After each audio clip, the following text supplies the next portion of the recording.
seeing a warbler during migration can be such a treat. However, as awesome as this experience is, it can often be hard to see them in the first place because they're super tiny, they move really fast, and there's leaves on the trees this time of year. Today, during the Mindful Bird Sit, I'm going to share 2 tips to get your eyes on those warblers this fall. Hey there, thanks for joining the Mindful Bird Sit. If you're new here, my name is Kristi, and I help people connect deeply with birds and nature while boosting their skills, elevating their confidence, and helping them to fall more in love with life. If that's something you'd like to do, please subscribe and stick around. You can also join any number of my online courses like Identify Any Bird Anywhere, or right now I've got the Warbler cards, so check those out too, they're free. All right, let's get started. So if you can, set yourself up where you can, maybe if you're inside, you can see out one window and maybe you can even hear out another one behind you if that's possible. Or that's okay if you can't position yourself in a way where there's, ideally, again, like, you wouldn't do what I'm doing where you have like a wall behind you. If you can just turn yourself sideways and have, something that's like nice to look at in front of you and then something behind you that you can, just be able to hear. And if not, if you're in a position where that's just not possible, this is still going to work. So I'm just setting you up for like the most ideal situation. And you can always practice this when you're out on a bird walk. That's what I'm really setting you up for, is to get you in a really great position for when we're watching warblers this fall, and any other birds we want to see to really get our eyes and ears on them. This is one of those topics that I thought about a couple weeks ago, and I wanted to share it with you because it's something I've been practicing or just testing out for myself. It's using one of the tools that we use quite often, which is owl eyes, but using it in a slightly different way in terms of spotting birds. And so we're going to be using owl eyes in a new way today. And then we're also going to be listening. And we've done this practice. Hi, Claudia. We've done this practice before where we listen behind us. And so we're going to be doing a version of that as well today. So you can just let yourself be present and be here. If you want to use binoculars, that's great. But really, this is about using your using owl eyes and practicing that for now. But again, if there's some cool bird you want to check out, then go for it. All right. Okay, so let's start by getting ourselves grounded and present to the moment. So let yourself just settle in. Go ahead and just feel your body in your chair to start off with. Become present to yourself or the ground or whatever, if you're standing, whatever it is. If you're standing, feel your feet on the earth. I think Cindy was somewhere out in the wilds, so she may be standing somewhere. So go ahead and feel your feet on the earth or feel your butt in the chair, whatever it is for you. You may have your feet on the ground too, so you can also just become present to your own body in this moment. Noticing who you are this morning, how you are this morning.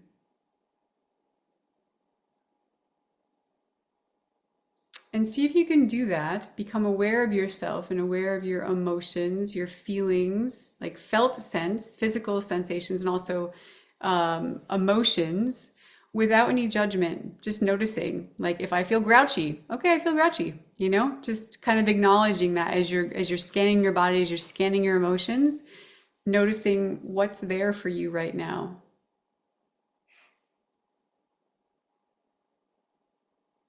It's kind of like you can imagine yourself sort of like a surveyor or doing a checklist. You've got your checklist and you're just like, okay, eyes, check, like self, grouchy, check, again, it's like just no judgment, just kind of taking stock of how you're doing right now.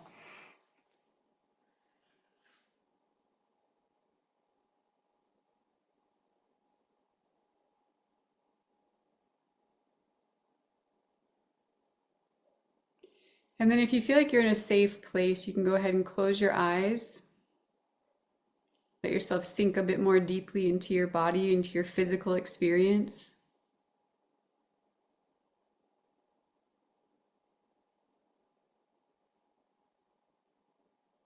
As you start to slow a little bit with your mind, you might become aware of your breath. And as you do this, just begin to notice how your breath enters your body and then how it leaves your body.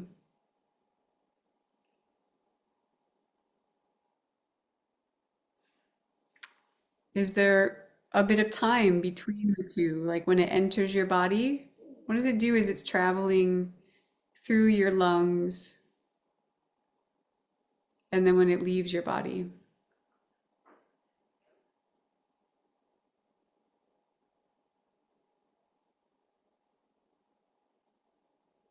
And setting us up in this way, this part is important because it helps us to get more in tune and aligned with the rhythm of the natural world. So, our modern human rhythm is often quite busy and buzzy, and not buzzy like a bee, where there's like the harmony, where it can be a little disruptive and uh, it's just a different frequency than the rest of the natural world is on. So when we quiet ourselves like this, through our breath, through our presence of mind, we become more attuned, more aligned with the rhythm of the natural world around us. And so we blend in a bit more, we become a part of it.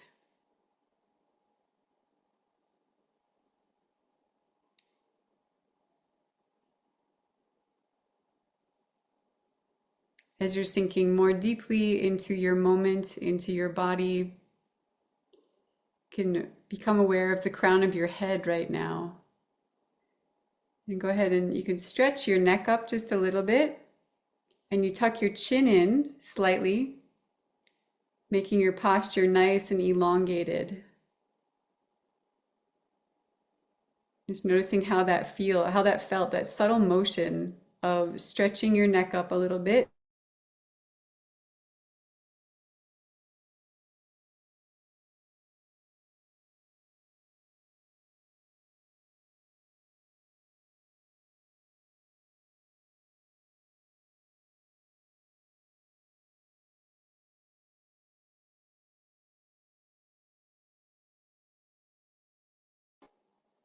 Again, as long as you're feeling safe in that way to do so.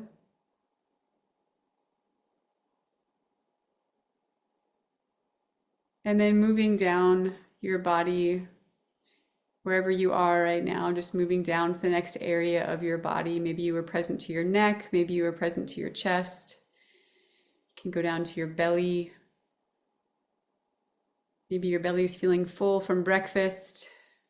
Maybe you haven't had anything quite yet. Maybe it's a little grumbly. Just notice how your belly's doing right now. Connect with your beautiful woman belly.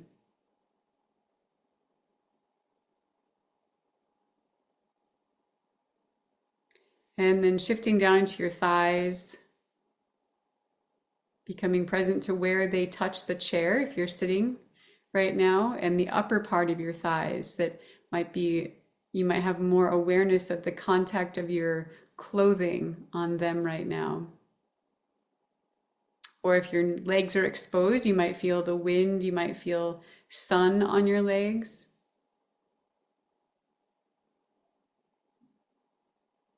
Slowly then moving down to your knees. Just giving a nice big hello to your knees. You can even touch them if you want to, give a little massage to your knees. Think of all the wonderful things your knees do for you every day. All the funny positions it lets you get into. All the really helpful positions it lets you get into. And then down into your calves. That really fun part of our body. Stretching them a little bit. You can point your toes if you want to feel your connection with your calves, pointing and flexing. And then moving down into your feet. Thinking about, I know some of you who've done the classes with me, we talk about bird feet. So think in this moment how your foot might be similar to a bird's foot. What's similar? What's different? And just take a moment and connect with the bones of your foot right now.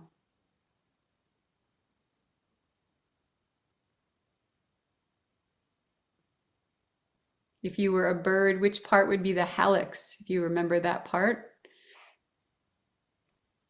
And think about how many digits are inside each of your toes.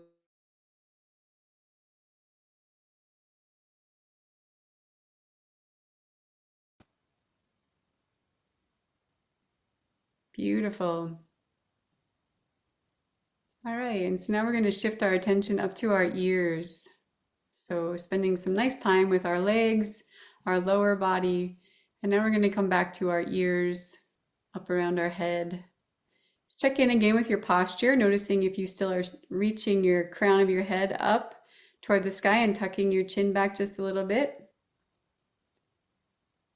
And now we're going to listen in front of us. So listening for any sounds in front of you, starting nearest and then stretching further out onto the landscape.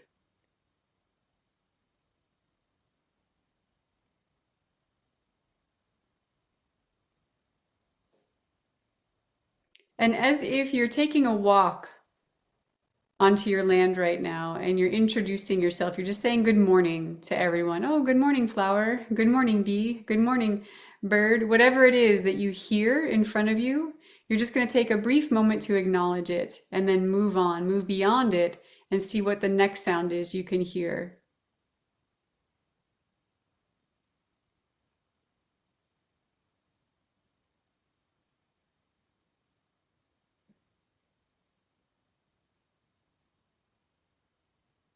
Good job. All right, and now let's move to our right. So the right side of your body, we're going to do the same thing. Start with the sounds that are nearest to you, welcoming them, introducing yourself, or just saying a quick hello, and then moving beyond them further and further and further out until you can't hear anything beyond those sounds.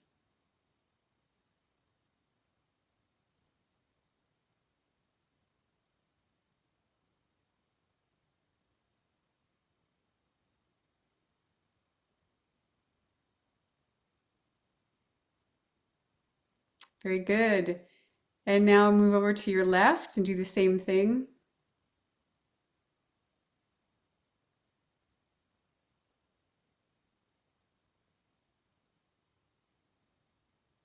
Really giving your focus and your attention to that one side of your body right now, even if there's other sounds or other distractions around.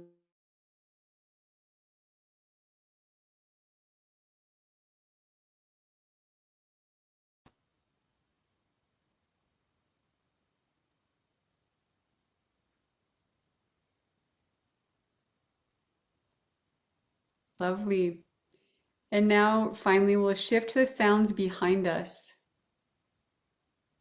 So starting nearest and stretching as far back as you can hear. And even if you're inside, still try this out because there are still sounds within your home that you might be able to hear.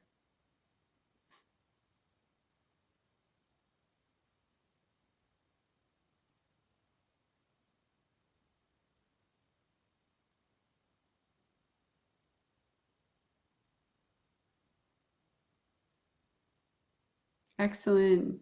You guys are doing great. So now just take a moment to notice your body. Notice if it's different in any way, if you're different in any way from when we first started.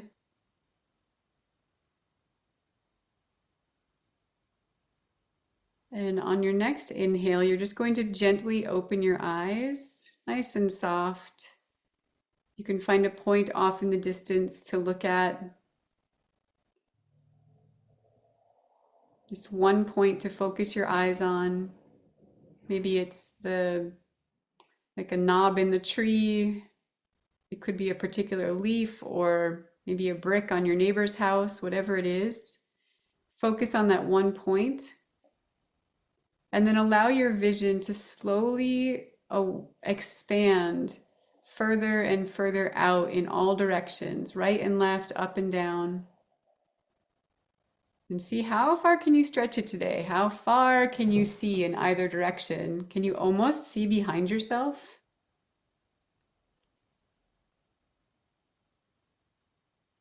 And it's okay if you need to take your glasses off. I know some people have said it's tricky sometimes with glasses. You could take your glasses off because having blurry vision doesn't matter for this part. That's sort of the point of owl eyes, is just allow your eyes just to get nice and blurry.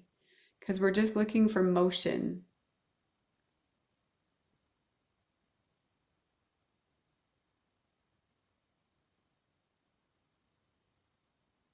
We're softening everything like a nice watercolor.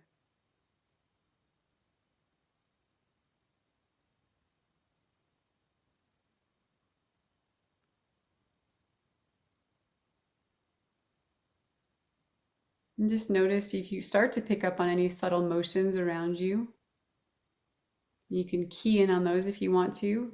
See if you can figure out what it is. Maybe it's a leaf falling, maybe it's a butterfly, might actually be a bird.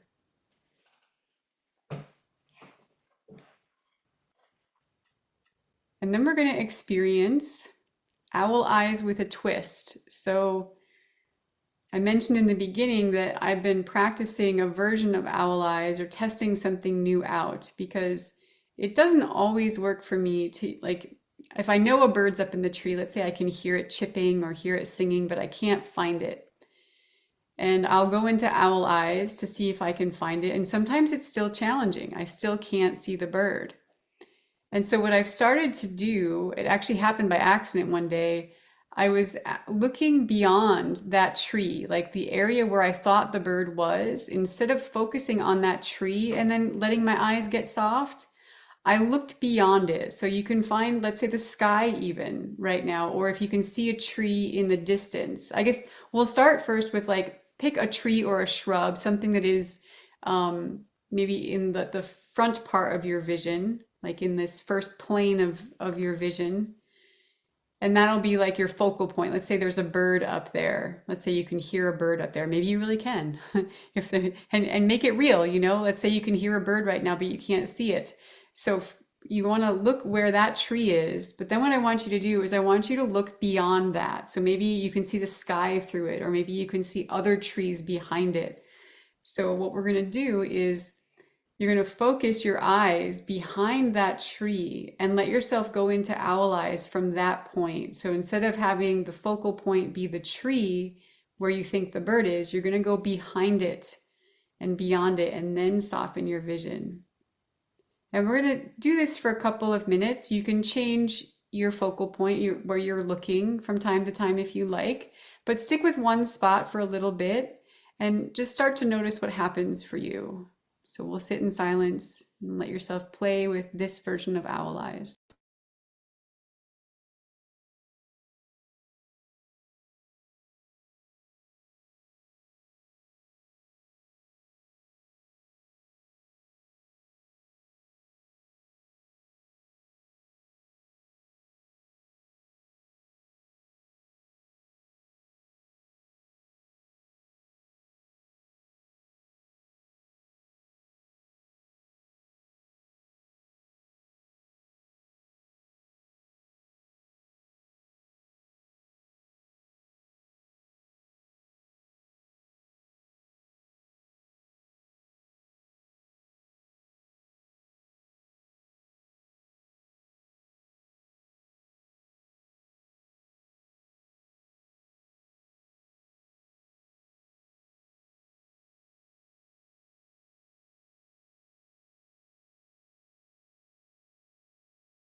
All right, good work.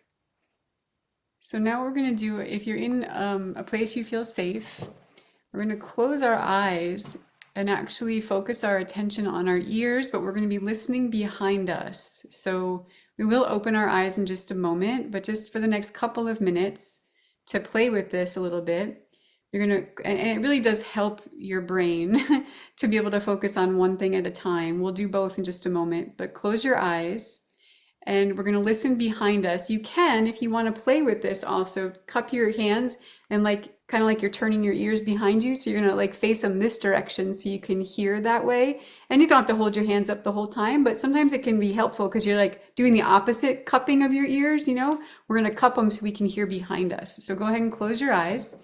And now our only intention is just to listen. So keep your attention behind you and we're listening to the world behind us right now.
All right, good work.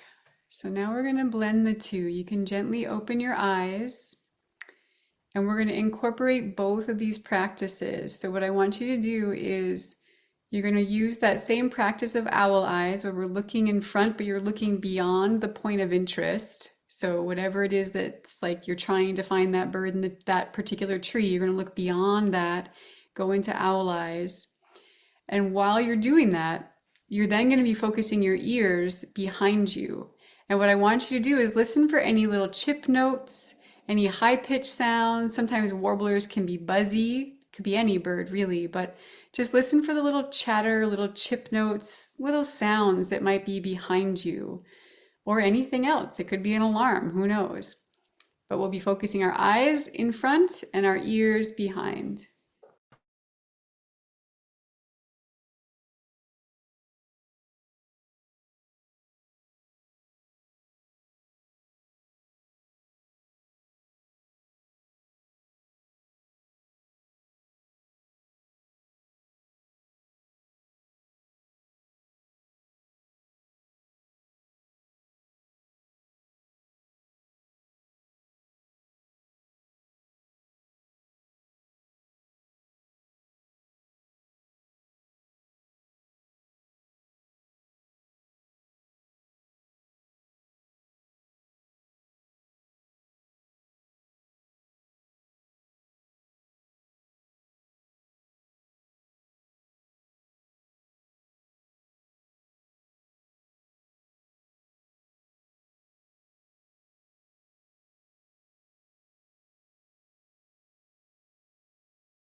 Okay, good work.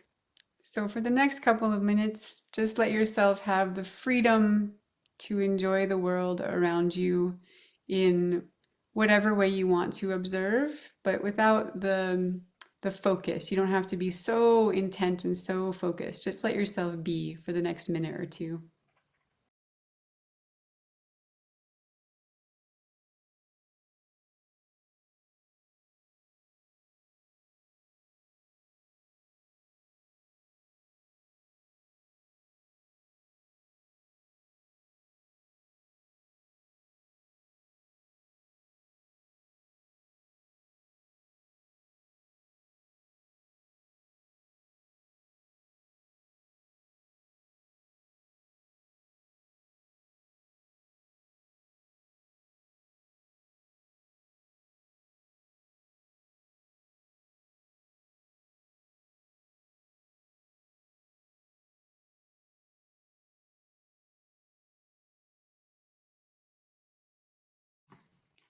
Lovely. So take the next minute and offer whatever you'd like, a blessing, gratitude for whoever, whatever you connected with this morning.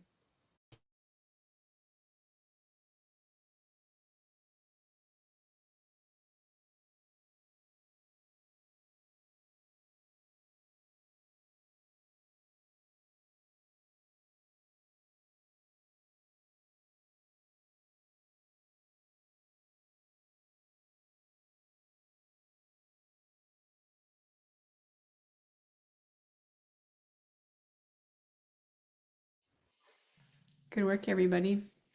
So, what's great about that practice is that it can really work our brains to try to do that, where we're looking in front and listening behind. However, the more we practice that, the more instinctive it becomes, the more second nature it becomes to look ahead and listen behind. So, it's just good to keep coming back to that practice for yourself from time to time. And also, it's just great for mindfulness, to really get yourself in the present moment. It's like when you have to do, there's some meditations that are out there where they have you do multiple things at one time. Like you're doing something with your breath and something with your fingers and something with your eyes. And it's just like, it's a lot, but it keeps you in this very moment because you have to focus on everything in this very moment. So, this is one of those, I guess, bird focused practices like that. And yeah, so let's hear from folks. What was your experience like this morning? What happened? It could be anything, it doesn't matter. And if anyone needs to go, thank you for coming. Yeah, Claudia, please go for it. Hey, I love the idea of looking beyond to find what was going on in the tree. And I've just as I've especially as I've gotten older, it's been harder and harder for me to spot birds up in the trees. And so this was wonderful. It gives me another way to do it. I had kind of sometimes I just give up. I think, oh, I'm not going to be able to see it. But I was able to see a couple of birds. I think I would not have otherwise. You spot them because you spot the movement better against the background. Yeah. So thank you. Thank you. Oh, good. Also, Yeah, I'm so glad, Claudia. Yeah, I found the same thing with myself where, again, it happened by accident one day. I was actually trying to find this one bird. I could hear it singing. I'm like, I just can't see it for the life of me. And so I kind of just was like, forget it. I'm just not going to try so mhm. hard. And I just started looking at other things. But because I was looking beyond the tree that I had initially, where I really thought it was, I actually then at that moment, there's something about the softening. My eyes were just soft in like a different way. They had softened out that part of the tree, which allowed me to see the subtle motion of the warbler. And I was like, poof, there it is. I was able to get right on it in a way where just looking at that tree and using owl eyes didn't do for me. Like I had to go beyond that tree Wow. to do it. Yeah, I'm so glad that worked for you too. Yes. Oh, thank you. Thank you. I wanted to tell you too, my this computer, the battery's not very good on it now. So anyway, I want to tell you before it died. Also, this past week, some people from Audubon came and installed some bird divert on my window where, I've had bird hits before. And I think it's wonderful. You can just hardly notice it, but it's really nice. What is it called? It's called bird divert. And what it is, it's like little dots. They're on a Oh, matrix yeah. like 2 inches apart. But Yeah. so there's the little dots all over it, and it just kind of looks like maybe there's a little bit of raindrops on it. but Yeah. it doesn't bother your view from inside or outside, and it's supposed to be really effective. Great. And they did it for free. I thought that was so nice. It was from Audubon. Oh, So, yeah. wonderful. Wow, what a great score in that part. Yeah, I just heard of actually this was in I think in Canada maybe. Someone has created this like these holographic feathers that they're testing Oh, out on this big building. Did you see that? I saw that. Yeah. Yeah, I don't exactly understand because they said it was like wind activated. So I'm still a little confused Yeah. about how the whole thing works, but it seemed really cool. Like you don't see them all the time, but then I guess if the wind blows or something, then they show up and their feathers that just like show up on the windows. So I think there's a lot of cool technology right now coming out around ways to keep the birds safe with our windows. So that's great, Claudia. Thanks for sharing that. And yeah, maybe people, I didn't know that Audubon would do that unless it's like your local branch It that was, does yeah, that. I think it was just our local, well, I don't know. But anyway, our local branch, there's the guy who makes Bird Divert he donates it. And then volunteers, it was just this young couple that came out and installed it for me. So it was really great. But Oh, you can thanks. buy it like on Amazon. And, Yeah. they're like strips that wide and you just put them on and peel off the backing. And Yeah. So cool. You Thanks, live, Claudia. Yeah, that's great. Awesome. Claudia, All right. where do you live? Where do you Claudia, where do you live? okay, But yeah, I'm in American Fork, Utah. So the people were from Salt Lake that came down. right on. That's great. Thanks. All right. Anyone else? What else? What was your experience from this morning's bird sit? And hi, Jackie. Yeah, Anne Marie, go for it. Well, besides the bugs attacking me, um, I definitely could see more movement where I actually wanted to see it by looking past. So I'm definitely going to do this more. I've kind of maybe unconsciously been doing it and noticing that I can see better like around the edges.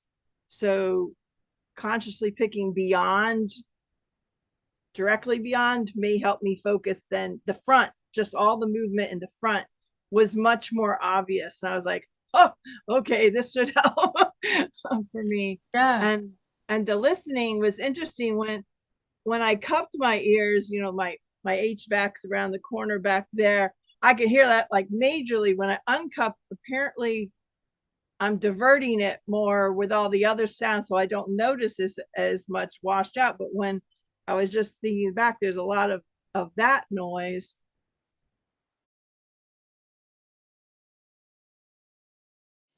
I had lost her for a minute there. Maybe she'll come back. Is she frozen for you guys too? Okay, okay. I don't know if you can hear us, Anne Marie, but you froze up for a minute there. You said something about Yeah, hang on. okay. I lose the internet sometimes here, but it's the best place to kind of sit and still get it. But I had an annoying blue jay over to the side, kind of being really loud, but he had a really convincing hawk alarm. So Uh-huh. so I got to see that, and then they realized no, It's and just they this. came back out. Yeah, yeah. Oh, that's so cool. That's so cool. I love that. Well, I'm really happy to hear that, and I think I remember you saying that you've done that in the past for yourself, that you like to look beyond. You came to my mind after that work that one day. I was like, I think Anne Marie does this. So that's sweet, Anne Marie. I'm glad that, whether it reminded you today or that you always do that, like I think it's awesome that, yeah, it's a part of your practice or may become more. Yep, definitely. Sweet, sweet. Thank you. All right, who else would like to share? Whether it worked for you or not, whether you did something different doesn't matter. Yeah, go ahead, Julia. Well, several things. Uh, while I was sitting and looking in the distance and all, actually a squirrel came up on the deck to where my chair, closer than I've ever had one come before. It's like it didn't know I was here, and I find myself looking in the distance, and then when I see movement, then I focus on that, want to focus on that and see what it is. Then I look back, but I saw something That's a squirrel's tail. So that was fun. But I had a strange phenomenon when I cut my ears to hear behind me. I could hear what was going on in front of me louder, significantly. I could hear. I have two streams, and one has lower kind of babbling sounds, and the one in front of me has a higher pitch babbling sounds. And when I cup this, I hear the higher ones in front of me. And I don't know why. I there could be some phenomenon of echoing against the house or the tree trunk or something. But I always do something. It's not supposed to be that way, So and there are more monarchs moving through my yard today, so they're migrating. I've just seen like one a day, and then yesterday I saw two at the same time, and now there are several more. I used to have, 20 come through at once when they were really migrating. It's not like it used to be, but anyway, I'm enjoying that. And yeah, there's one. Oh, that's so fun. I love hearing that. Yeah, I find like I don't even realize how often I do it, but I use especially in going forward. I haven't done it as much backwards, but I do this a lot when I'm birding. Like, 'cause I really do. It does really help. Like, you actually can hear more, and I think that especially if you're in a position where like you don't want to move if there's a bird in front or there's something that like maybe it's a wildlife, whatever it is, and you don't really want to move, but you're like this. I think you guys might remember that story I told a couple years ago where I was at the lake and I was watching some ducks or something, and I didn't want to move my body to like turn around because I was afraid I'd startle what was in front of me, but I could hear some bird alarm behind me. And I was like, I think there's a bear or something behind me. And like, so I wanted to like listen to it. So like I just like slowly moved my hand up my face and like cupped my ear, and I could hear more. I could get like more clarity about like what birds were alarming behind me without having to like turn and like disturb everybody that's in front of me. So it's a cool little tips or trick sometimes. Yeah, and I love how the sound played with you today. That's great, Julia. Thanks. All right, who else? Yeah, go for it. Yeah, Cindy, hi. I this just I picked a spot with a really huge bushy juniper in front of me and very thick, and behind it are the pond. So following your directions, when I went into Allies, I picked a tiny little spot where I could see just a little piece of the pond through all this, and I tried to focus on that piece of the pond because that was focusing further behind the tree.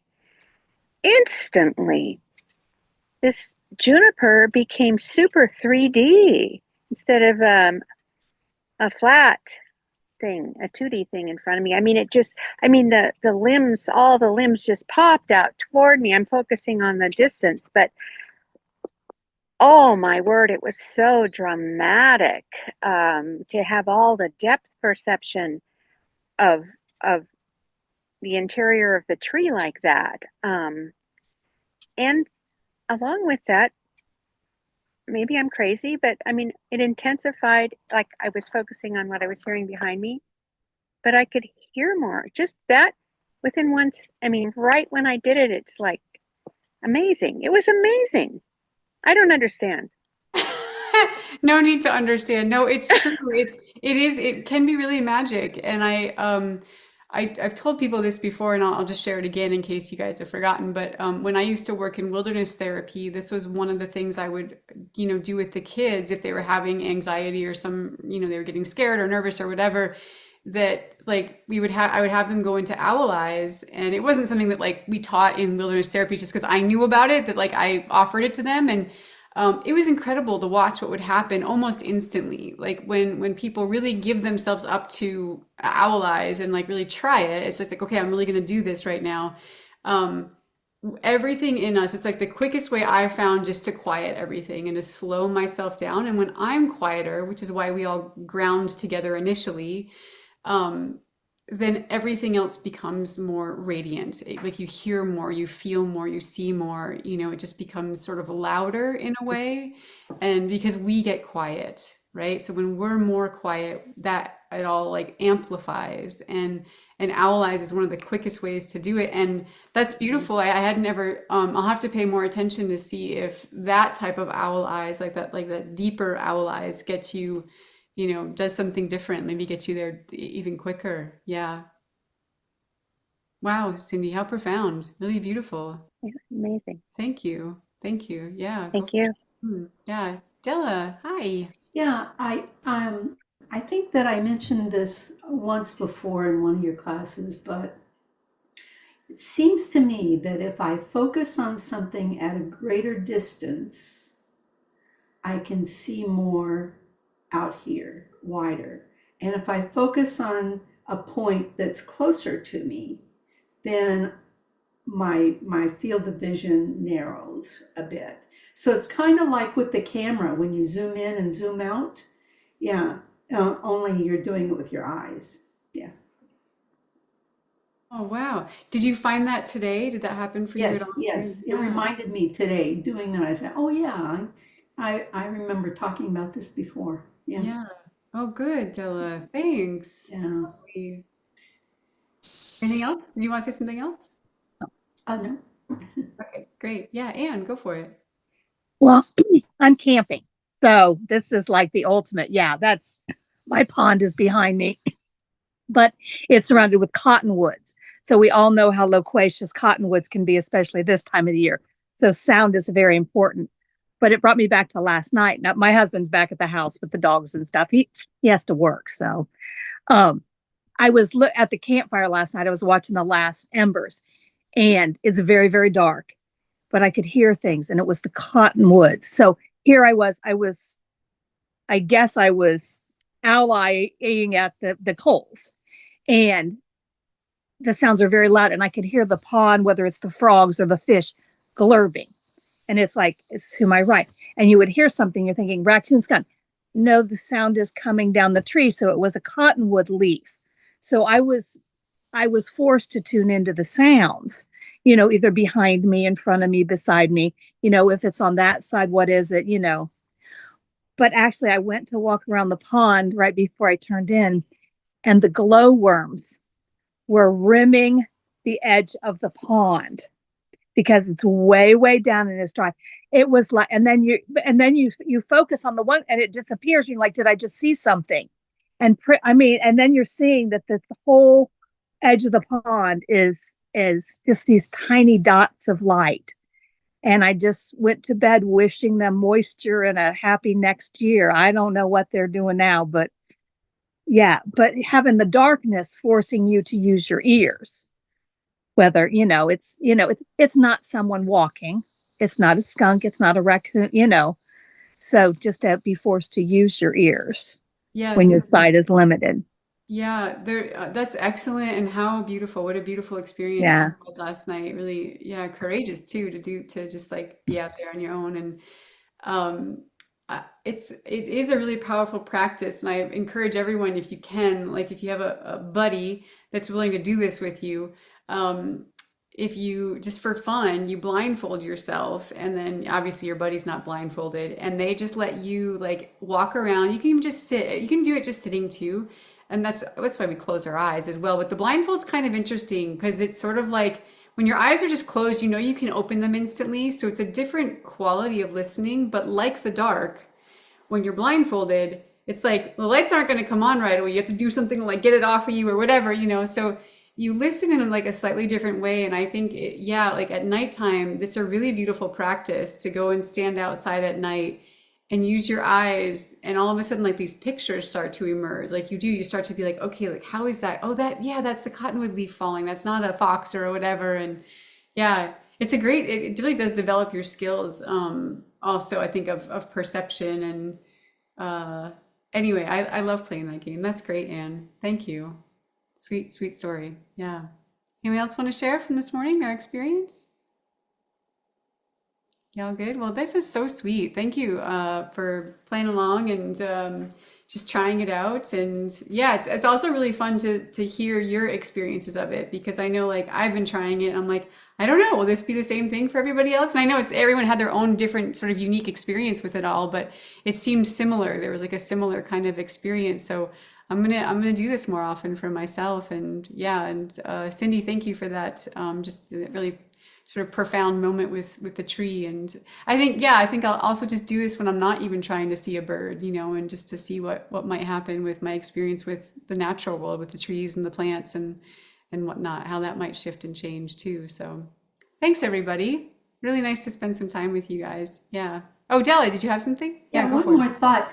This really comes in handy with your warbler lessons and your warbler cards. And anyway, I was just thinking about that and how looking for the warblers yesterday, it really helped to use the owl eyes and focus distant and back and distant and back, because they're moving all over in and out of the trees. Oh, Yeah, totally. Oh, I'm so glad you're liking that. That's great. That's yeah, so sweet. yeah, Yeah, yeah, really good. yeah. Thank you. Oh yeah, for sure. Oh, that's great. All right, everybody. Have a beautiful week, and some of you I'll see soon, and some of you I'll see next week. All right, everybody. Many blessings. Take care.